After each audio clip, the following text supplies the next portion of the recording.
So, for context, my soon-to-be ex-wife, Allison, 32, female, and I, 34, male, had been together for 5 years and married for 3 when I found out that she had been cheating on me with one of my friends. It had been an on and off affair since my friend stays out of state, and apparently they would only get together whenever we would be back here.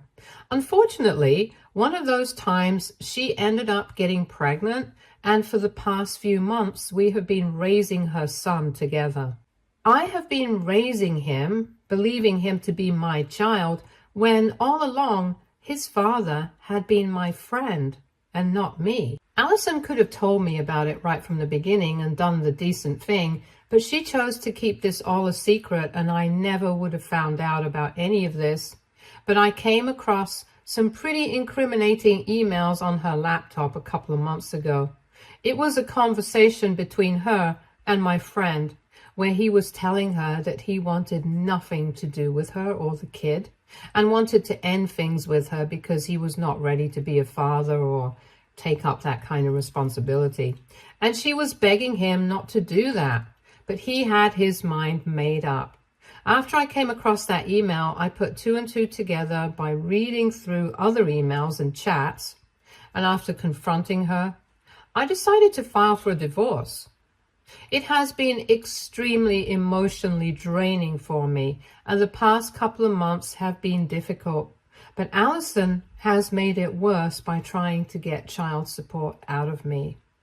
Not just child support, she's also demanding a huge amount as alimony, and I'm just not ready to pay. So we have been fighting in court, and things have become very complicated and exhausting for me. She and her lawyer have been playing some pretty dirty games for the past couple of months, ever since I initiated the legal proceedings, and they are trying to get as much money as they possibly can out of me. But my lawyer and I have also been fighting back hard and getting people to testify in our favor, be it friends, family, or even co-workers, proving that we don't owe her anything. The waiting period is about to come to an end soon, and I really want to wrap this up as quickly as I possibly can, since it has been almost 6 months since I filed for divorce.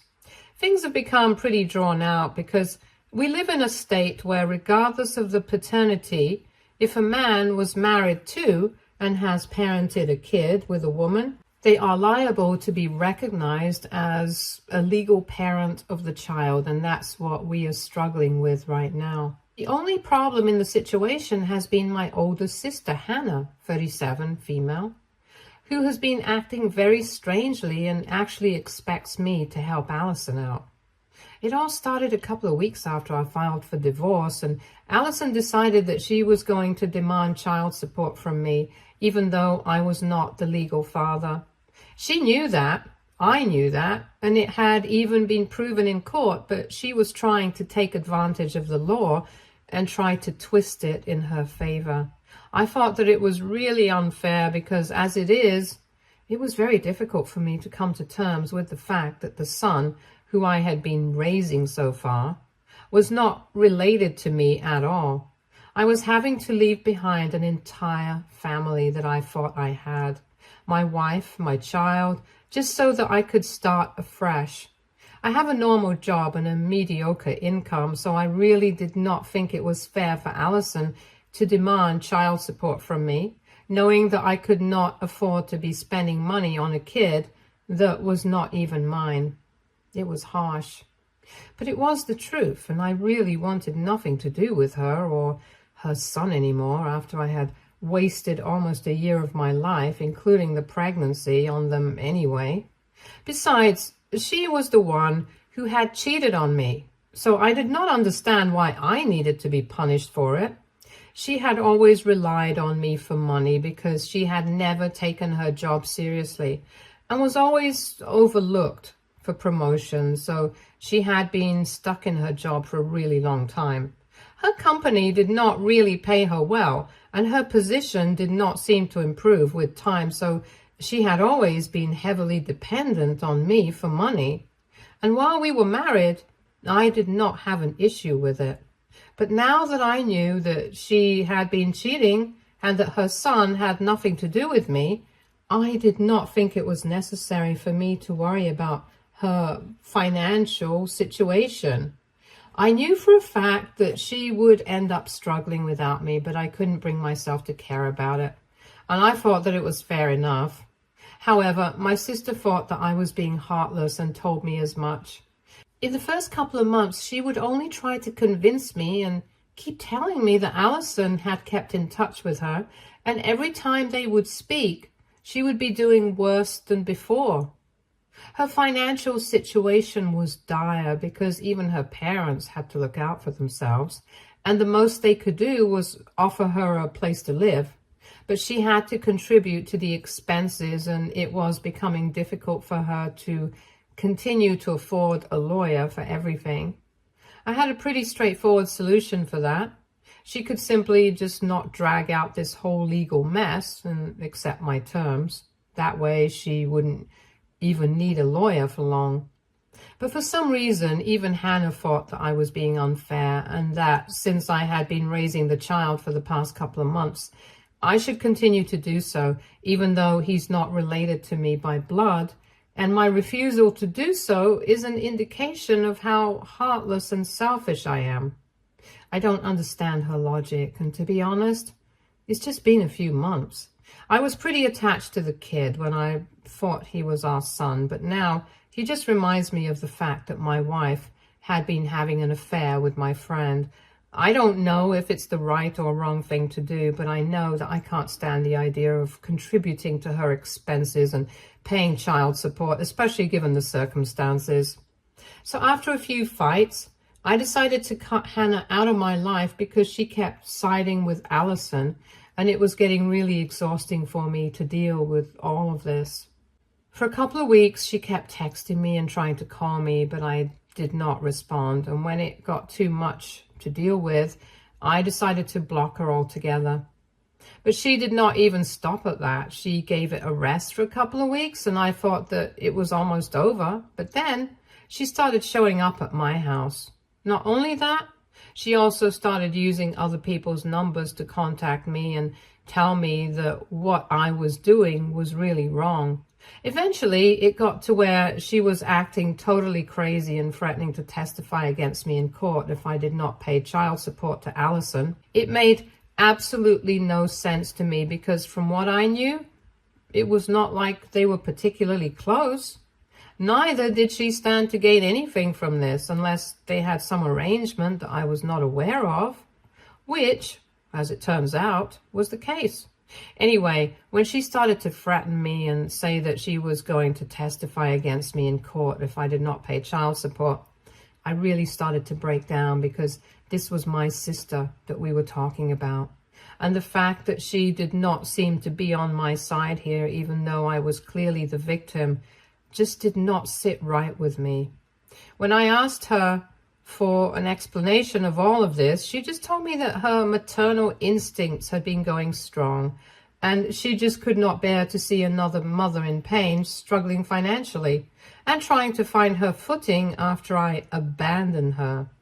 And that was why she was putting me through so much, just because of her so-called maternal instincts. It was shocking that her sisterly instinct had never seemed to kick in at any point. We got into really terrible arguments over this, to the point where our parents had to intervene and try to calm things down because the mudslinging had become too much to bear for the rest of the family. To be fair, she was the one who had started it. I didn't even want to publicize any of this, but she tried to make me look like the villain in front of the rest of the family as well. As for the record, I don't think it counts as abandoning a child if the child is not even yours. And more importantly, even if it is abandoning a child, that's for the courts to decide and not her. As for Allison, I don't even think that I abandoned her at any point. She is the one who abandoned me when she started cheating on me without any reason, because as far as I know, I had never really given her a valid reason to go out of her way to cheat on me. Even when I confronted her, she couldn't come up with a single reason to cheat on me, and that was it. So I really couldn't figure out for the life of me why on earth my sister was siding with Allison until recently. A couple of days ago, she showed up at my house and I told her to go away. But she just started crying and told me that she really needed to talk to me and explain her behavior because she felt like she owed it to me and she just couldn't do this anymore. She sounded really upset and distressed, so I decided to let her in this time. For the past couple of weeks, we had had absolutely no contact after our last fight because our parents had told us both to stay away from each other, since it was clear that we were not getting along anymore and it was becoming embarrassing for the family.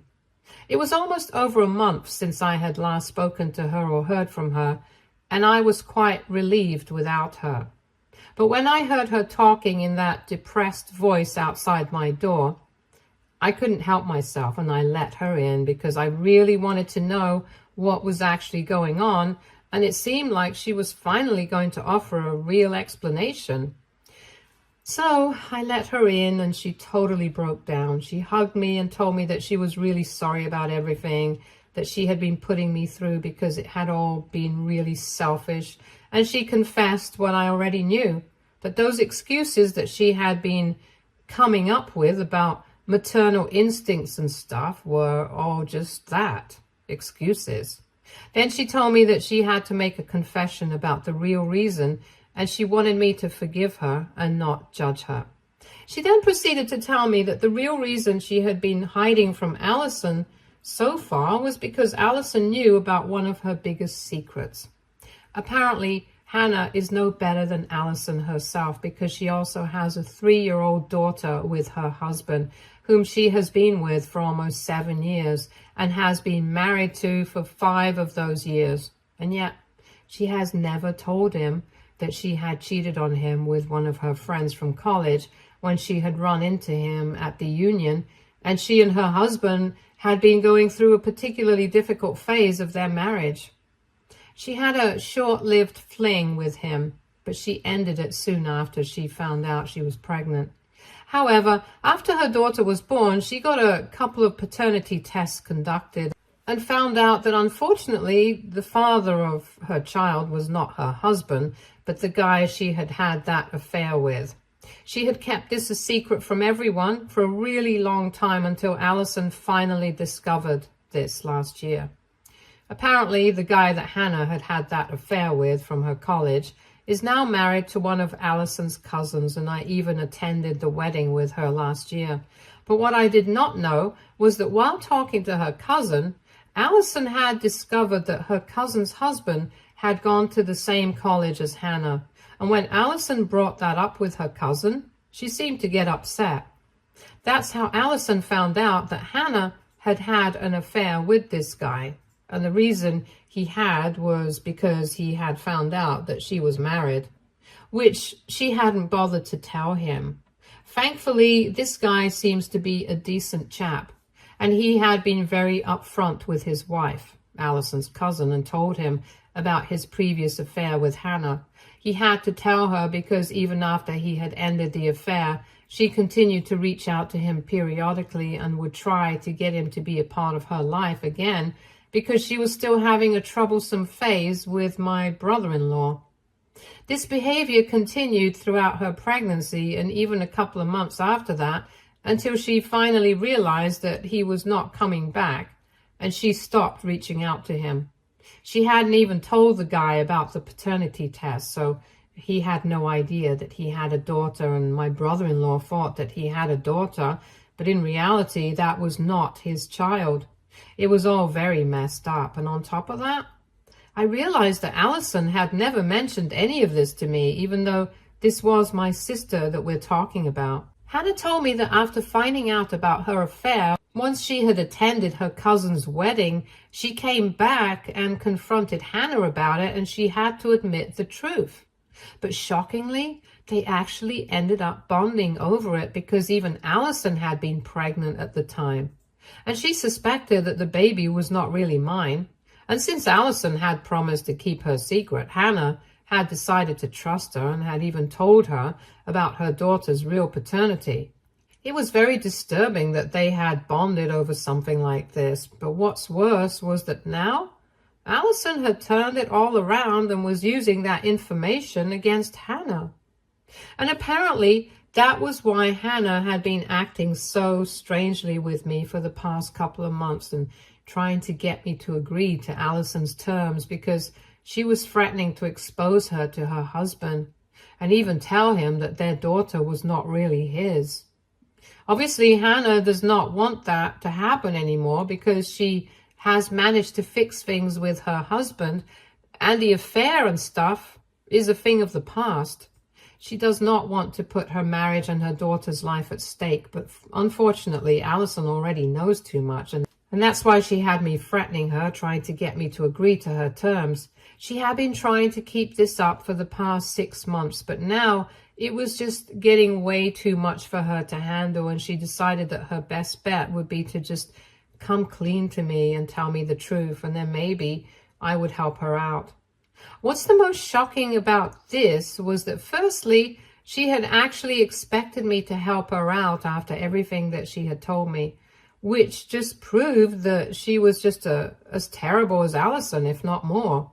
What was even more shocking was that she had been stupid enough to trust Allison with all her secrets, even after finding out that Allison had been cheating on me and was obviously not a good or trustworthy person. But then again, I guess birds of a feather do flock together, so it worked out exactly the way it should have. Anyway, after hearing her out, I was really shocked. And I told her that I wanted nothing to do with her, that she was a disgusting person, and that whatever was going to happen to her, she totally deserved it. She started to break down, but did not argue with me, and I told her to leave the house, and she did. The only thing that she requested of me was not to tell my brother-in-law about anything that she had just told me. But I'm not sure I can do that. I guess at this point, he is the only person who will be able to understand what I'm going through. More importantly, it's just a decent thing to do. I'm not Allison, who is going to use this information against Hannah at any point as leverage. As somebody who has been tricked, I wouldn't want that to happen to anybody else, and I think it's my moral duty to tell him the truth.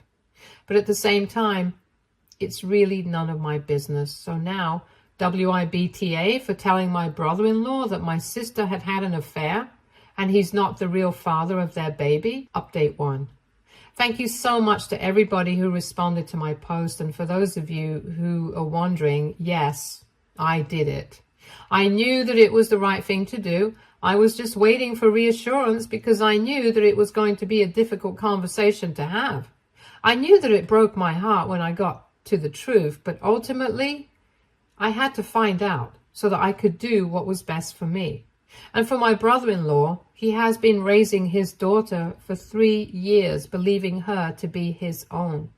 I'm sure it couldn't have been easy for her to find out, but I knew that I had to tell him. So I contacted him a couple of hours ago and told him to come over because I wanted to talk to him in person. These are not things that can be discussed over the phone anyway. So he came by after work, probably thinking that I was here to talk about divorce and ask him for support or something. He started to tell me that he had heard about my fight with my sister and he really did not want to get involved and stuff. But I had to stop him, and I just ripped off the Band-Aid because I did not know how else to do it.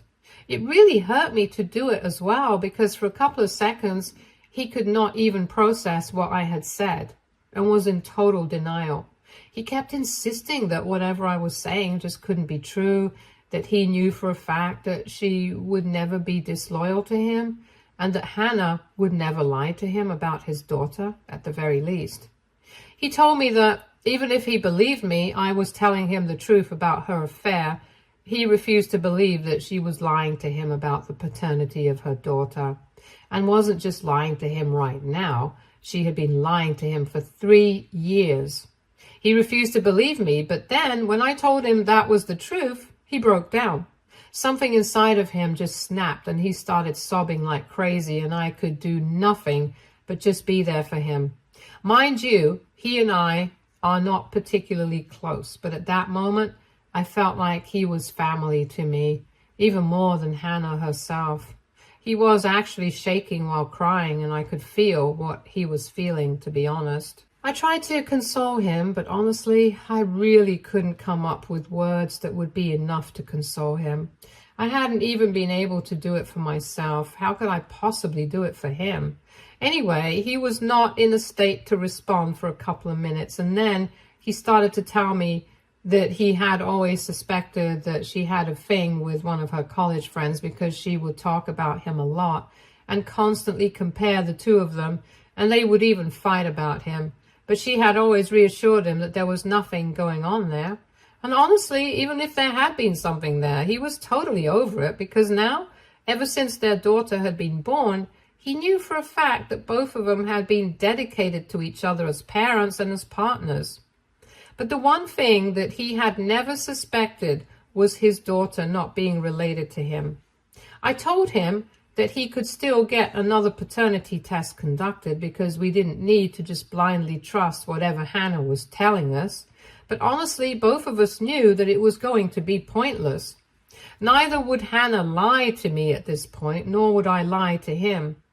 The paternity test would only prove what we already knew for a fact. It was just wishful thinking.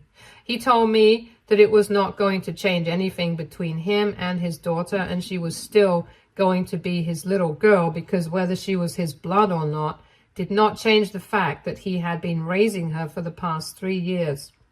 The only thing that he was hurt about was that Hannah had never told him the truth, and this is how he had to find out from me. After being together for so long, the least that he could have done for him, and what she really owed him, was at least the truth.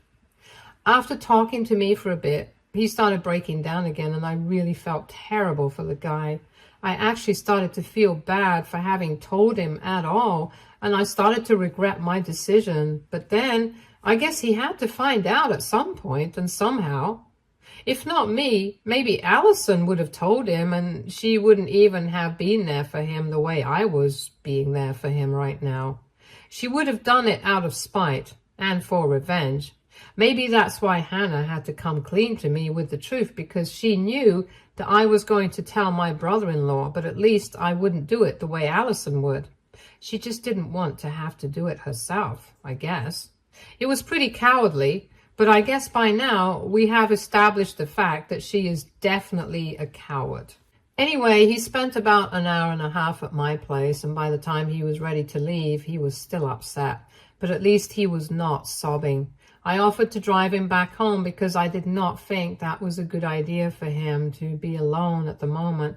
But he insisted that he drive himself because he needed some time and space to clear his head. He thanked me for telling him the truth about what was going on and said that he was going to go home and confront Hannah. And I'm sure that he did, because my parents just reached out to me a couple of minutes ago to tell me that Hannah had decided to come back home, and she had refused to tell them anything. But I told them to talk to me if they wanted to find out what was going on. So even now I had to be the bad guy and rip off the Band-Aid for somebody else because she was too much of a coward to tell them what she had done. I did it. I told my parents what had happened a couple of days ago, when Hannah had told me the truth about why she had been siding with Allison all along. And then I told them that today I had told my brother-in-law about what Hannah had been up to behind his back. So I was guessing that she had either been kicked out or had chosen to leave. But either way, she was not going back, and they were probably going to head for a divorce. My parents were naturally quite upset because my divorce was going to be finalized in a couple of weeks, and now they had another one to deal with. I could understand why they were upset, but at least in my situation, I was the victim. Can't say the same for Hannah, unfortunately. We talked for a couple of minutes, and they told me that Hannah had refused to even say a word to them ever since she had come back home, and had just shut the door and refused to come out. At first, it had made sense then, but now that they knew what had happened, they knew that she was probably not going to be coming out or speaking to them normally for a really long time, because she was probably ashamed of herself, and she should be, after everything that she has done, not just to her husband, but also to her brother. She really should be ashamed of herself. Anyway, now that all of this is out of the way, I have my own divorce to worry about as well, because we have to wrap everything up in a couple of weeks. And I'm actually really nervous about what's going to happen. Update 2. So I'll try to keep it short in this one because I have to get back to some important work. But my divorce finally got finalized earlier today. I haven't felt this happy and relieved in a really long time, and I'm going to celebrate once I get home. That's for sure. I'm mostly just happy that I got the divorce on my terms. I don't have to pay any alimony because she cheated, and I guess my side was more convincing. I also do not have to pay any sort of child support because the child is not mine, and I managed to prove that if my wife handles her money carefully, she will definitely be able to do it on her own. And even if she isn't able to do that, she has a family to help her out. And since my absence is not really going to do the baby any particular harm, because he probably won't even be able to remember me in a couple of months, I get to stay out of this just like I wanted to. I do still get to keep in touch with our son, but that's completely up to me. I don't have to visit or have anything to do with either of them if I don't want to, but I haven't made up my mind about that yet. I'm going to think about it and come to a conclusion later. Now, coming to my brother-in-law and Hannah, they are also getting divorced, and he has already filed for it, and she has been served. But he has demanded shared custody of their daughter and absolutely no child support or alimony or any sort of maintenance, and he's firm on that. So good for him. I hope things work out for him because he deserves better. Hannah is still staying with our parents, which means that I can't visit them for a while, but it's okay. I'll just stick to speaking to them on the phone. They're not very happy about what's going on, but well, there's nothing that we can do about it at this point. Update 3. Hey everyone, it has been several months since my last update, and I know I have been inactive, but I just logged in here to tell you guys that a couple of weeks back, my brother-in-law finally got his divorce finalized on his terms, and him and Hannah are officially done now. I guess technically he's not my brother-in-law anymore, and we're not related, but we have remained friends. The fact that we have been through similar situations in the recent past has led to our friendship, and I value this. He's already moved to the suburbs with his daughter, and Hannah gets to see their daughter on the weekends according to their arrangement. She's not very happy about it, but well, there's not much that she could do about it either, because he was very firm about what he wanted. And good for him. He got what he wanted, and so did I. I can't say that life has been perfect, but things are looking up for me now, and I'm even considering taking up a job out of state so I can have a change of environment. Things have changed, and I have been through a lot, but I'm looking forward to the future so I can put everything behind me now. And I'm keeping my fingers crossed. Hopefully, this time everything will work out for the best. Stay tuned for more stories from Argo Relationships.